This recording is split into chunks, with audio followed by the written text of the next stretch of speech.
¿qué tal? Muy buenas noches. Mi nombre es Jaime Chincha y en el Perú del Bicentenario nada está dicho. Comenzar con unas palabras tristes pero sentidas al conocer la muerte de Carlos Tapia, un hombre de izquierdas con el que, si bien se podía discrepar, siempre había espacio para nutrirse, para enriquecer un diálogo y una conversación. Diputado por la Izquierda Unida en la década de 1980. Luego se dedicó a estudiar a Sendero Luminoso y los periodistas lo llamábamos senderólogo. Así consiguió ser parte de la Comisión de la Verdad y la Reconciliación. Luego integró el equipo de Ollanta Humala, ya en este siglo. Y en sus últimas apariciones en televisión, siempre con esa chispa y esa inteligencia, era un brillante analista político. Hasta siempre, querido Carlos. Muy bien, hoy continuamos con la ronda de candidatos presidenciales y tengo el gusto de presentar al señor Daniel Urresti, que postula a la presidencia por la agrupación Podemos Perú. Como siempre hemos dicho, las preguntas de rigor y evidentemente también preguntas, como no, vinculadas a la actualidad, porque es a partir de las opiniones que formulan los candidatos en la actualidad y con la actualidad, más aún en una pandemia, más aún en una crisis económica y sanitaria, donde el elector puede sacar muchas conclusiones. Señor Urresti, bienvenido al programa. Muy buenas noches. Jaime, muy buenas noches. Muchas gracias por la invitación. Claro que sí. Comencemos precisamente con la actualidad, ¿le parece? Ayer usted pidió a sus contrincantes firmar un acta de compromiso público para no otorgar el indulto humanitario a Alberto Fujimori. Julio Guzmán le respondió diciendo que no era necesaria esa acta, que él no le otorgaría indulto alguno al expresidente. ¿Algún candidato ha respaldado su idea? Bueno, hasta el momento la mayoría han sido bastante tibios al respecto, lo cual es preocupante. El señor Guzmán manifestó esto, pero no sé hasta qué punto se le puede creer porque, como es de público conocimiento, cambia constantemente de parecer y de ideas, ¿no?, de acuerdo a dónde sopla el viento. Así que no es muy creíble lo que él ha manifestado. Es por eso que nosotros hemos pedido de mucha gente que me lo ha solicitado a través de las redes. Vamos a iniciar una cruzada nacional contra el indulto de Fujimori.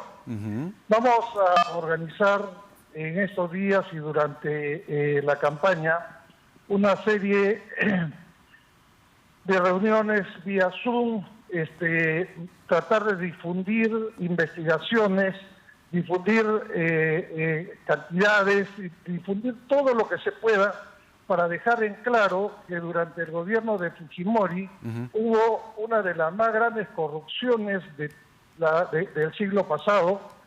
Hubo asaltos, secuestros políticos y prácticamente se levantaron al país en peso. Hasta ahora estamos recuperando dinero que se robó. Hace poco se ha conseguido que regrese una cantidad de dinero de Montesinos del extranjero y continuamos en eso. Así que esta cruzada va a tratar de abrirle los ojos sobre todo a los más jóvenes, que igual que con el terrorismo, muchos desconocen lo que realmente vivimos y muchos desconocen lo que realmente fue el fujimorismo y el daño terrible que le hizo a cada uno de los peruanos. Por ejemplo, con la compra de los medios, la compra de congresistas, la compra de la línea editorial de todos los medios. Eso fue algo que nadie puede negar y fue un daño terrible que se le hizo a la prensa, hablada, escrita, radio, televisión, etcétera. Así que eso tiene que recordarlo la gente. Sin duda, Fujimori sin duda. está preso por cosas que merecen mantenerlo preso hasta que cumpla su condena. Ahora, sin duda, sin duda. Pero justamente una de las cosas que se le criticó a la señora Fujimori ayer principalmente, ¿no?, después de su anuncio en la entrevista de Cuarto Poder, era que no era oportuno en una crisis económica y sanitaria introducir en la agenda pública el tema del indulto. Es decir, la gente está mucho más preocupada en este momento en cómo sobrevivir a un virus que cada día se pone más espantoso, y sobrevivir a la merma económica, al golpe, al impacto económico que han sufrido la mayoría de peruanos. Entonces, seguir o darle bola a este tema, ¿no cree que es precisamente separarnos, alejarnos de una agenda que más bien necesita en este momento preservar la vida y el empleo de la gente? No, no tiene nada que ver una cosa con la otra. Yo estoy totalmente seguro que esto lo han pensado muy bien y justamente creyendo que estamos totalmente distraídos en el tema de la pandemia, que estamos distraídos y enfocados exclusivamente a ciertos temas, pues ha tratado de introducir esto como quien no quiere la cosa. La señora, es por culpa de ella que Fujimori no está libre. Recordemos que ella prefirió que él siga preso, inclusive votó a su hermano. Esta es una estrategia de campaña para ganar votos de aquellos que pueden todavía sentir algún cariño por Alberto Fujimori.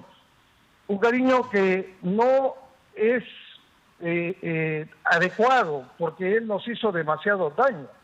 Entonces, definitivamente, fuera de la preocupación que tenemos que tener por la pandemia, por la campaña y por lo que tenemos que hacer en los próximos 5 años, tenemos que tener en claro que ese indulto no va de ninguna manera. Ahora, usted decía al principio, en la primera pregunta, que los demás candidatos, sus contrincantes, han sido tibios al responder a su propuesta.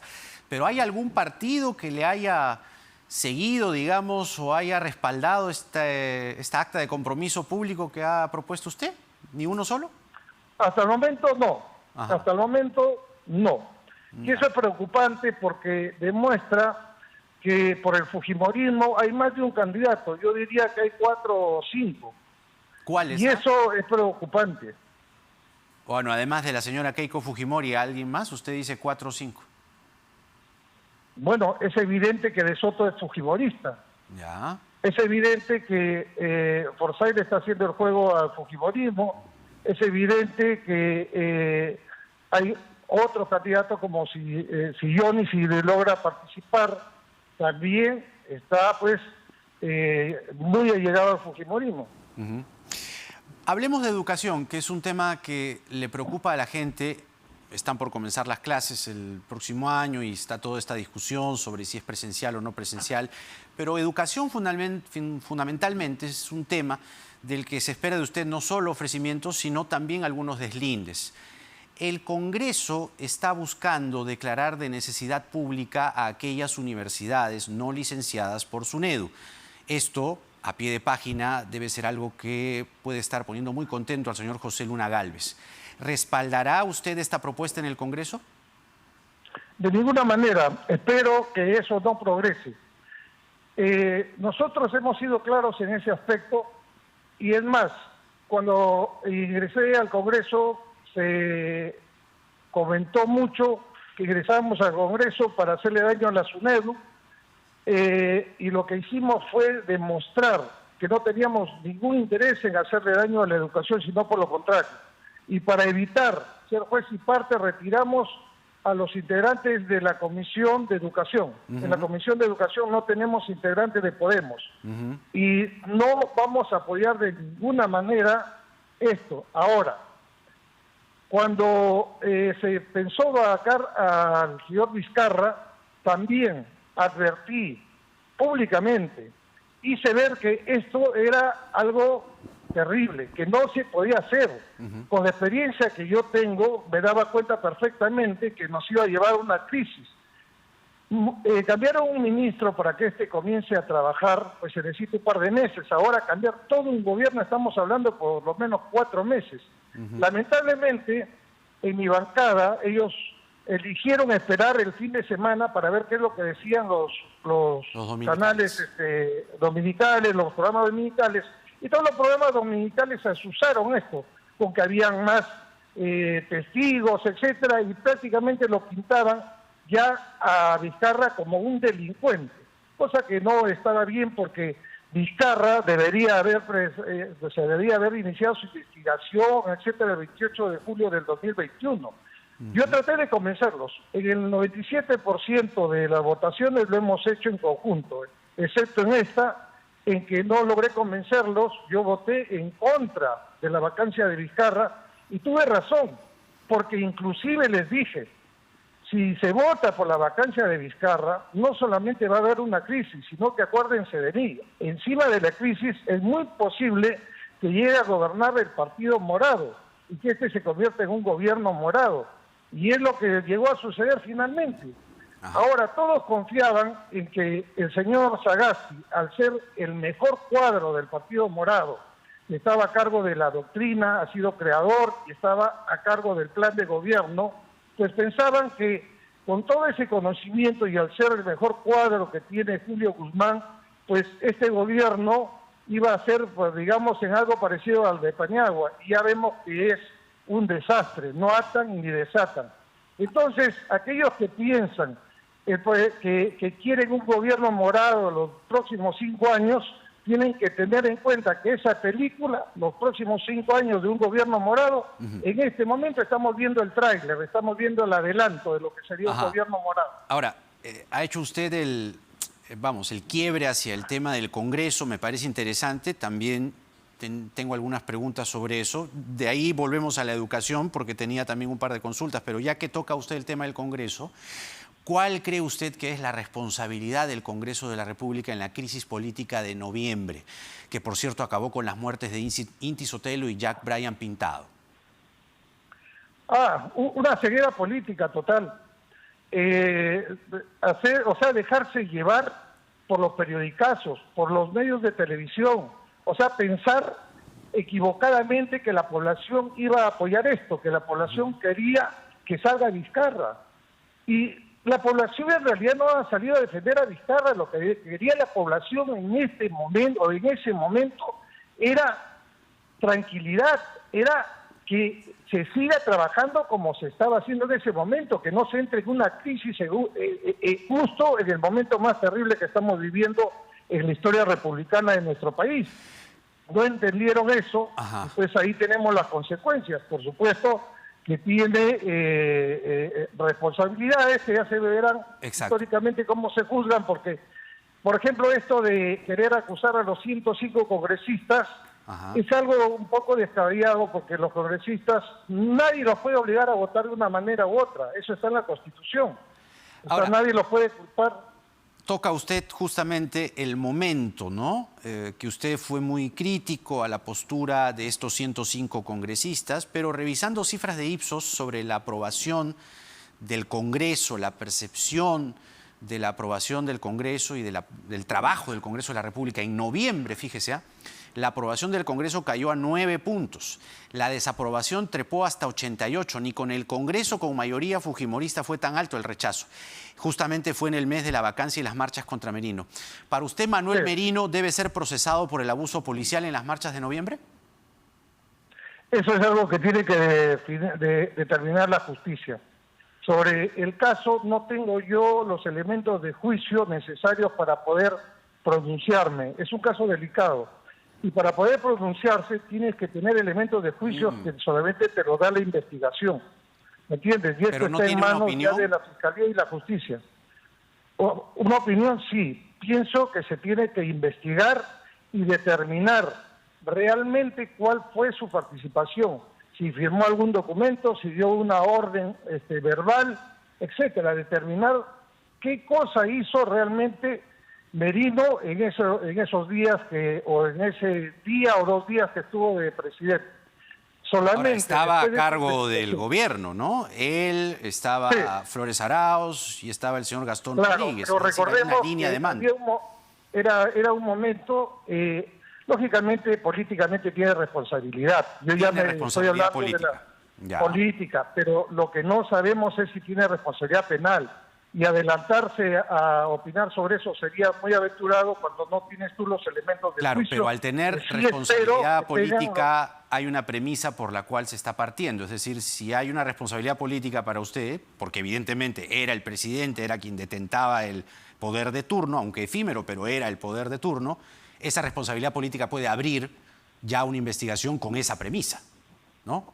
Sí, es posible, políticamente sí, tiene derecho al antejuicio, etcétera, y recuerda que si es una investigación política, también es política la sanción, entonces que se le impida volver a postular, se le inhabilite 10 años, 15 años, permanentemente, qué sé yo, pero lo que es la responsabilidad penal es lo que a muchos les interesa, y esperemos que las investigaciones pues lleguen a buen puerto, ¿no? Y determinen si efectivamente tiene responsabilidad penal o no. ¿Va a respaldar la censura al señor Elise? ¿Perdón? ¿Va a respaldar una censura que están promoviendo sus colegas al señor José Elise? Sí, he firmado la censura que se está promoviendo. Creo que el señor Elise no es la persona indicada para dirigir el Ministerio del Interior. Es preferible que se coja a otra persona que algo de conocimiento de seguridad tenga. Ahora, ¿parece el daño que se le hizo a la policía es muy grave. ¿Perdón? ¿Le parece oportuno el momento en una pandemia con la segunda ola? Inoportuno fue sacar a todo el gobierno. Eso fue inoportuno y fue realmente terrible. Pero reemplazar al ministro del Interior en este momento por alguien que pueda conocer más del tema no es nada inoportuno, es mejor y justamente por el momento en que se vive. Ahora, yo te agradecería muchísimo, Jaime, disculpa que te lo pida en algún momento, poder hablar de mi plan de gobierno, pero no explicar, porque todos dicen lo mismo, sino explicar de alguna manera de dónde vamos a sacar el dinero, qué es lo que queremos hacer para poder llevar a cabo la ejecución de nuestro plan de gobierno. Le dije que volveríamos al tema de la educación, y justamente cuando usted lanza su plan de gobierno el 6 de enero, ofreció varias cosas, ¿no? Vamos a tratar de tocar las que se puedan, comprendiendo el tiempo. Pero una de ellas que me llamó la atención es la de crear una SUNEDU para los colegios de primaria y secundaria. Ahora, no, eso no está en el plan de gobierno. No, usted lo anunció, es lo que he dicho. Usted la anunció. Ciertamente, como usted bien dice, no estaba en el plan de gobierno, pero no va a insistir en esa idea porque esa SUNEDU que usted ofrece para primaria y secundaria ya existe, es el Sistema Nacional de Evaluación, Acreditación y Certificación, SINEACE. ¿Por qué no pensar más bien una reorganización del SINEACE que crear una nueva SUNEDU para los colegios? Bueno, esa es la idea que se lanzó, y para que se entienda, porque todo el mundo sabe lo que es SUNEDU, fue justamente eso. No recuerdo si fue ante una pregunta similar sobre la educación superior, y yo dije que no solamente íbamos a apoyar la SUNEDU y la reforma universitaria en la educación superior, sino que se necesitaba también un organismo, y ahí fue donde, para que se me entienda, repetí la palabra SUNEDU, para lo que es la educación básica. Pero lo más importante de esto es entender cómo se va a hacer, porque todos ofrecen lo mismo, o sea, todos están ofreciendo trabajo, seguridad, educación, salud, pero nadie dice de dónde va a sacar el dinero o cómo lo va a hacer. Más aún ahora que estamos endeudados hasta el cuello, ¿no? Sí, entonces me gustaría explicarlo. Si me das un minuto, voy a... Brevemente, sí. Sería muy interesante saber de dónde va a sacar la plata, porque tenemos deudas por todos lados. Perfecto, muchas gracias. Miren ustedes, el Perú hace 30 o 40 años tiene un grave problema. Es repetir un error anualmente esperando diferentes resultados. ¿Cuál es ese error? Todos los años se aprueba el mismo presupuesto de la República, es decir, se distribuye esta pequeña o a veces un poquito más grande torta que es el presupuesto a todos los sectores, siempre dándoles un poquito más, un poquito menos. En noviembre todo el mundo reclama aumento, reclama obras, etcétera, y nunca se cumple esto porque siempre le van a entregar más o menos la misma cantidad. Pero lo que no sabe la gente, y que sí nos hemos percatado nosotros a raíz de Odebrecht y todo esto, es que los últimos gobiernos, 6, 7 gobiernos, han estado prácticamente amarrados con 10 o 12 grandes supermillonarios u organizaciones que eran capaces de poner 5 o 10 millones de dólares para una campaña. De tal manera que cuando llegabas al sillón presidencial eras un títere de estos tipos. El presidente jamás ha podido establecer la prioridad en el gasto.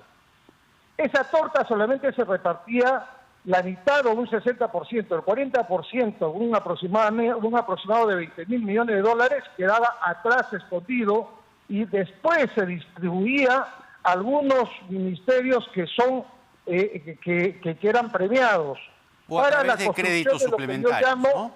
Elefantes blancos, de lo que yo llamo las grandes pirámides. A ver, para que se entienda, ir al punto, lo que usted quiere es redistribuir el presupuesto público, es lo que nos está diciendo. Partir de cero, es decir, no vamos a, en mi gobierno, no vamos a permitir la corrupción de la siguiente manera. Nos han robado en carretillas con las adendas. Nos acaban de comunicar que la semana pasada, y esto lo ha hecho la Contraloría, la Defensoría del Pueblo, en corrupción nos han robado 23.000 millones de soles, prácticamente 7.000 millones de dólares nos han robado en corrupción, porque realizan las obras. Hay como 15 instituciones del gobierno que desde que inician el anteproyecto, el proyecto, el expediente técnico y la licitación, todo está arreglado para que sea una persona, una empresa la que gane. Y estas ganan con precios bajos sabiendo que van a venir una serie de adendas. Y si no, mira lo de la refinería Talara. Hoy día el presidente ha autorizado una emisión de 1.000 millones para la refinería Talara, que se inició con 3.000 millones y ya van en 7.000. Señor Urresti, ahí es donde nos roban. Se nos acaba el tiempo. No vamos a iniciar ninguna mega obra. Vamos a generar trabajo solamente en obras de estructura básica, de infraestructura básica, agua y desagüe para todo el Perú. A ver, y ha quedado muy claro. A gastar lo que sea necesario en un sistema nacional de salud. Perfecto. Ahora, hablando de corrupción, me permite usted saltar a la siguiente pregunta, que tiene que ver nuevamente con el señor José Luna. El viernes, ahora, se ha confirmado en segunda instancia que el señor Luna, fundador y candidato al Congreso por el partido Podemos Perú, va a continuar con prisión domiciliaria por 36 meses. Como sabe la gente, lo hemos tratado el tema, se le acusa de pagar coimas para influir en la elección del jefe de la OMPE. Hemos tenido acceso al fallo de la primera Sala Penal de Apelaciones Nacional Permanente Especializada en delitos de corrupción de funcionarios y quería compartir un extracto muy pequeño con usted porque de alguna manera toca su postulación, no a usted, sino al partido que lo lleva a la postulación, porque dice aquí el Ministerio Público, lo dice el Poder Judicial, el Ministerio Público en la disposición de formalización de investigación preparatoria y en audiencia ha precisado que la presunta organización criminal se habría constituido en el mes de abril del 2016, se refieren al señor José Luna, y vendría realizando sus principales actividades delictivas hasta la fecha, hasta el presente, evidenciándose la permanencia en el tiempo de la presunta organización criminal, sigue el juez, y seguiría operando. Ello con base a que el partido político vinculado a esta presunta organización criminal, Podemos Perú, sigue vigente y además cuenta con representación congresal en el Parlamento peruano, hecho notorio que no necesita probanza. ¿Qué tiene usted que decir sobre esta que me alegra que declaración de un juez? Está en un expediente. Esto está bien, esto está en la justicia y nosotros tenemos que acatar la justicia, punto. No tengo más que decir. Yo estoy postulando a la presidencia y lo hago con la firme convicción de que yo no tengo ninguna deuda con nadie. Eso me va a permitir a mí priorizar el gasto. Tenemos un equipo técnico de primera, un equipo técnico de acuerdo, pero el señor Luna postula al Congreso. ¿Usted cree que el señor Luna, con detención domiciliaria por 36 meses, es decir, postularía al Congreso desde prisión en su casa, debería seguir en la lista congresal o debería retirarse? Tú sabes que no es una lista cerrada, hay voto preferencial y eso lo decidirá el electorado. A mí lo que me interesa es... ¿Pero usted como candidato no le incomoda esa presencia con esta sentencia? El partido Podemos Perú no me ha incomodado nunca porque me ha dado libertad total para hacer mi plan de gobierno. No, me refiero a que usted lleve a un candidato cabeza de lista que tiene detención domiciliaria por 36 meses. Votes por él, pero de otra manera el voto es no es una lista cerrada, hay voto preferencial. Esto significa que solamente el pueblo es el que decidirá si lo elige o no. Ya, pero ¿usted qué tiene que decir? ¿Usted va a decir no voten por este señor que postula como cabeza de lista en el partido que me lleva a la presidencia o qué va a decir? estos programas sirven justamente para informar al público, y tú ya lo estás diciendo, estás dando una información interesante e importante al público que le ayudará a tomar una decisión al respecto. Pero ¿cuál es su opinión? Justamente, el público quiere saber qué piensa usted. Que en Podemos Perú yo tengo total libertad. Y es así que el plan de gobierno que hemos hecho, lo hemos hecho con un grupo de técnicos especialistas. Es un plan de gobierno que ha demorado 6 meses. No le estoy hablando del plan de gobierno, le estoy hablando del señor Luna. Una serie de soluciones. O sea, usted está llevando como cabeza de lista a un señor que además es el fundador del partido, pero que tiene detención domiciliaria. O sea, está preso en su casa por 36 meses y es candidato al Congreso en su partido, en el partido que lo postula usted a la presidencia. Esto está en manos de la justicia. A ver, mira, yo no tengo más que decir al respecto y termino con esto. Esto está en manos de la justicia. La misma investigación la tiene el señor Julio Guzmán, que está postulando a la presidencia. No está yendo ni siquiera número 1 en la lista de congresistas. Julio Guzmán está comprendido exactamente en la misma investigación y él está yendo... En concreto, usted no le hace ningún problema que el señor que encabeza la lista congresal... No le hace ningún problema a Julio Guzmán, más bien lo alienta. Está bien, pues, pero me refiero a su... lista, es decir, el señor que postula como cabeza de lista al Congreso tiene detención domiciliaria por 36 meses y la justicia está objetando la participación del partido que usted lo postula. Le acabo de leer el expediente y dice que la organización criminal que se gestó en el 2016 seguiría operando hasta hoy porque tiene representación parlamentaria y usted es congresista de ese partido.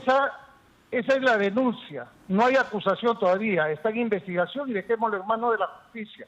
Ahora, el hecho de que Julio Guzmán no esté con prisión preventiva o no esté con detención domiciliaria en su casa es simplemente porque la justicia no camina al mismo ritmo para todos, porque el señor Julio Guzmán está incluido exactamente en la misma investigación. Entonces, si hay una vara... Y yo le pregunté a la fiscal Sandra Castro el viernes, aquí en este programa, y dijo que en menos de un mes habrían novedades sobre el señor Guzmán.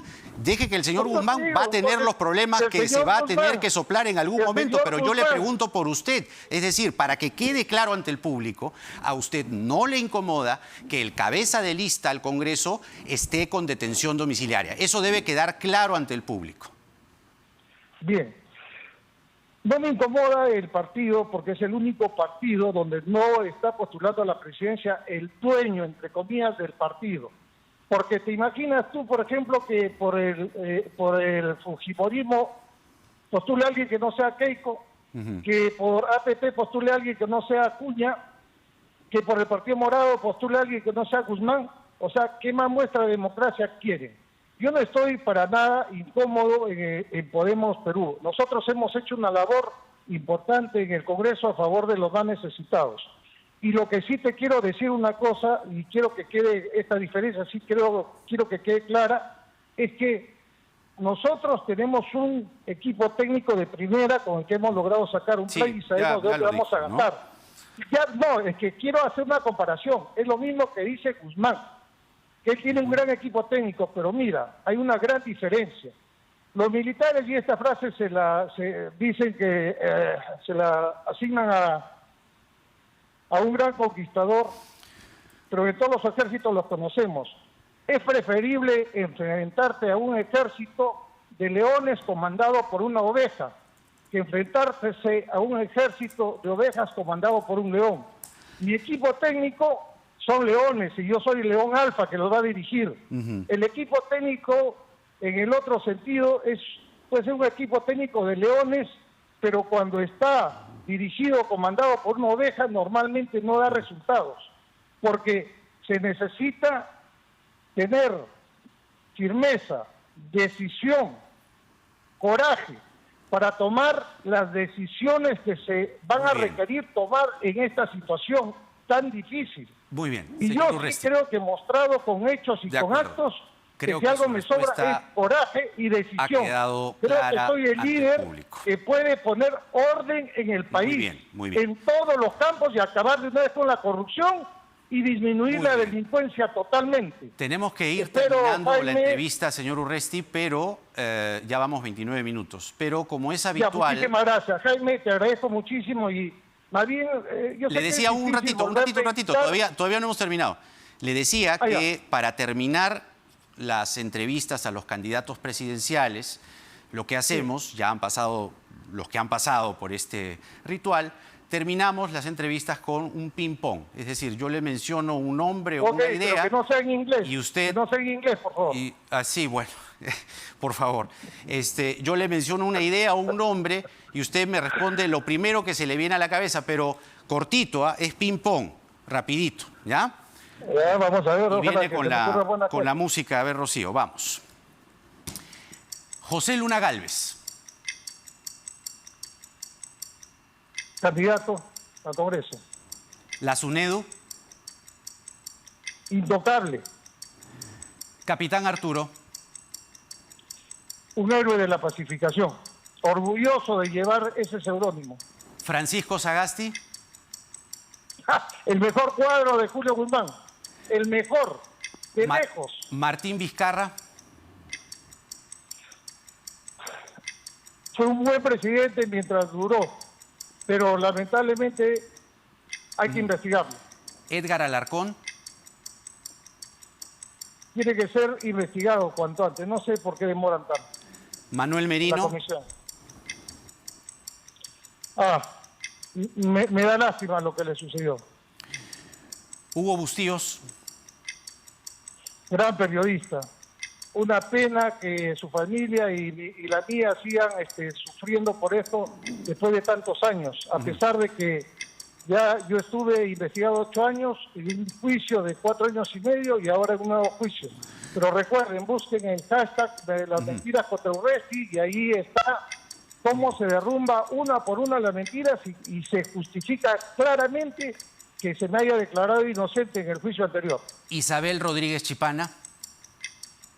Mentirosa. Ollanta Humala. Un amigo. George Forsyth. Muy bonito. El idioma inglés. Manan.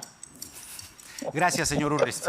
Ha sido un gusto poder No, conversar con aquí, usted. Jaime, le agradezco Y mucho y hasta ojalá una nueva que me pueda oportunidad, invitar en otra oportunidad para hablar sobre seguridad. Muy bien, claro que sí. Daniel Ya, Urresti, muchísimas candidato gracias. presidencial por Podemos Perú, con nosotros en esta ronda habitual que tenemos de candidatos presidenciales.